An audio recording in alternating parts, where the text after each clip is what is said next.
ಎಲ್ಲರೂ ಕೂಡ ವಿದ್ಯುತ್ ಉತ್ಪಾದನೆಗೆ ಇಡೀ ಜಗತ್ತಿನಲ್ಲಿ 3ನೇ ಸ್ಥಾನ ಭಾರತ ದೇಶಕ್ಕಿದೆ ವಿದ್ಯುತ್ ಉತ್ಪಾದನೆಯಲ್ಲಿ. ಅಂದ್ರೆ ದೊಡ್ಡ ರೀತಿಯ ಬಳಕೆ ಇರುವುದು ಕೂಡ ಭಾರತದಲ್ಲಿ. ಈ ರೀತಿಯಲ್ಲಿರುವಾಗ 2003ರ ಕಾಯ್ದೆ ಜನರ ಸಾರ್ವಜನಿಕ ರಂಗವನ್ನು ಸರ್ವನಾಶ ಮಾಡಲಿಕ್ಕೆ ಅನುಕೂಲ ಆಗುವ ರೀತಿಯಲ್ಲಿತ್ತು. ಆದರೂ ಕಾರ್ಪೊರೇಟ್ಗಳನ್ನು ಸಾಕಾಗಲಿಲ್ಲ. ಅದರಲ್ಲಿ ನರೇಂದ್ರ ಮೋದಿ ಸರ್ಕಾರ ವಿದ್ಯುತ್ ಸಾರಿಗೆ ತಿದ್ದುಪಡಿ ಮಾಡಿ ಹೊಸ ಮಸೂದೆ ಜಾರಿ ಮಾಡ್ತಾ ಇದೆ. ನಮಗೊಂದು ಆಸೆ ಇತ್ತು, ಸ್ವಾತಂತ್ರ್ಯ ಚಳವಳಿಯಲ್ಲಿ ಈ ದೇಶದಲ್ಲಿ ಸಣ್ಣ ಬಂಡವಾಳಿಗರು ಏನಾದರೂ ಸ್ವಲ್ಪ ದೇಶಕ್ಕಾಗಿ ಏನಾದರೂ ಕೊಡುಗೆ ಕೊಡಬಹುದು, ದೇಶಕ್ಕಾಗಿ ಏನಾದರೂ ಸೇವೆ ಮಾಡಬಹುದು ಅನಿಸಿದ್ರೆ ಲಾಭಕೋರ ನೀತಿ ಬಿಟ್ಟು ಯಾವುದನ್ನು ಮಾಡಿರಲಿಲ್ಲ. ಆಗಿನ ಪ್ರಧಾನಮಂತ್ರಿ ಜವಾಹರ್ಲಾಲ್ ಅವರು ವಿದ್ಯುತ್ ಉತ್ಪನ್ನ ಮಾಡಿ ಅಂತ ಹೇಳಿದ್ರೆ ಇಲ್ಲಪ್ಪ ಅದೆಲ್ಲ ನಮ್ಮಿಂದ ಸಾಧ್ಯ ಇಲ್ಲ, ನಮ್ಮಲ್ಲಿ ಬಂಡವಾಳ ಇಲ್ಲ, ಅವರ ತೆರಿಗೆ ಹಣದಲ್ಲಿ ಮಾಡಿ ಅಂತೇಳಿ ಅವರಿಗೆ ಸಲಹೆ ಕೊಡ್ತಿದ್ರು. ಆ ರೀತಿಯಲ್ಲಿ ಹಲವಾರು ಸಾರ್ವಜನಿಕ ರಂಗಗಳನ್ನು ಗಟ್ಟಿಗೊಳಿಸಿದ್ದು ಅವರ ಹಣದಿಂದ ಈ ಬಂಡವಾಳಶಾಹಿಗಳು ಉತ್ಪನ್ನ ನಮಗೆ ಸಾಧ್ಯ ಇಲ್ಲ ಅಂತೇಳಿ ತಿರಸ್ಕಾರ ಮಾಡಿದ್ದರಿಂದ ಇವತ್ತು ಈ ಮಸೂದೆಗಳು ಏನ್ ಮಾಡ್ತದೆ, ಖಾಸಗಿ ವಿದ್ಯುತ್ ಉತ್ಪಾದಕರಿಗೆ 16% ಗ್ಯಾರಂಟಿ ಕೊಡ್ತದೆ, ಅವರಿಗೆ ಉಚಿತವಾದ ತೆರಿಗೆ ವಿನಾಯಿತಿ ಕೊಡ್ತದೆ.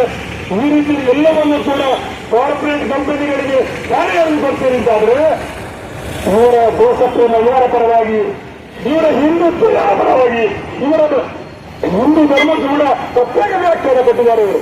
ಹಿಂದೂ ಧರ್ಮ ಅಂದ್ರೆ ಭಾರತೀಯರಲ್ಲಿ ಎಲ್ಲರೂ ಭಾರತೀಯರು, ಅವರನ್ನು ಕೇವಲ ಹಿಂದೂಗಳಲ್ಲ, ಕೇವಲ ಯಾರು ಬಂಡವಾಳಿಗಾರರಿದ್ದಾರೆ, ಯಾರು ಕಾರ್ಪೊರೇಟ್ಗಳಿದ್ದಾರೆ, ಯಾರು ಅಂಬಾನಿ ಅದಾನಿ ಟಾಟಾಗಳಿದ್ದಾರೆ ಅವರು ಮಾತ್ರ ಅವರ ಹಿತರಕ್ಷಣೆ ಮಾಡುದು ಮಾತ್ರ ಹಿಂದೂ.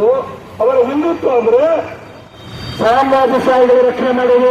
ಇದು ಈ ದೇಶದ ಹಿಂದೂಗಳಿಗೆ ಮಾಡೋ ದ್ರೋಹ, ಭಾರತೀಯರಿಗೆ ದ್ರೋಹ, ಕಾರ್ಮಿಕರಿಗೆ ದ್ರೋಹ, ರೈತರಿಗೆ ದ್ರೋಹ ಅಂತ ಹೇಳೋದನ್ನು ನಾವು ಅರ್ಥ ಮಾಡಿಕೊಳ್ಬೇಕಾಗ್ತದೆ.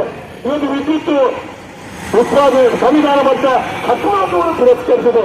ಸಂವಿಧಾನಬದ್ಧ ಹಕ್ಕುಗಳ ಪ್ರಕಾರ ರಾಜ್ಯಕ್ಕೆ ಅದರದ್ದೇ ಆದಂತ ಸ್ವಾವಲಂಬನೆ ಇದೆ. ರಾಜ್ಯಗಳನ್ನು ವಿಶ್ವಾಸಕ್ಕೆ ತೆಗೆದುಕೊಳ್ಳದೆ ಇವತ್ತು ಏಕಾಂಗಿಯಾಗಿ ಕೇಂದ್ರ ಸರ್ಕಾರ ಸಂವಿಧಾನವನ್ನು ಧಿಕ್ಕರಿಸಿ ಇವತ್ತು ವಿದ್ಯುತ್ ಮತ್ತು ತಿದ್ದುಪಡಿ ಮಾಡಿದೆ ಅಂತ ಹೇಳಿದ್ರೆ ಇದು ಪ್ರಜಾಪ್ರಭುತ್ವಕ್ಕೆ ವಿರೋಧವಾದಂತದ್ದು ಮಾತ್ರ ಅಲ್ಲ, ಒಕ್ಕೂಟ ವ್ಯವಸ್ಥೆಗೆ ಪಕ್ಕದವಂತದ್ದು ಅಂತ ಹೇಳುವಂಥದ್ದನ್ನು ನಾವು ಅರ್ಥ ಮಾಡಿಕೊಳ್ಳಬೇಕು. ಮಾತ್ರ ಅಲ್ಲ, ಇವತ್ತು ವಿದ್ಯುತ್ತಿಂದಾಗಿ ಅದೆಷ್ಟು 17% ರೈತರು ಮಾತ್ರ ಇನ್ನೂ ಕೂಡ ರೈತರು ಕೃಷಿಕರು ಈ ವಿದ್ಯುತ್ ಅನ್ನು ಉಪಯೋಗಿಸ್ತಾ ಇದ್ದಾರೆ. ಅದರ 40% ಕೈಗಾರಿಕೆಗೆ ಹೋಗ್ತಾ ಇದೆ.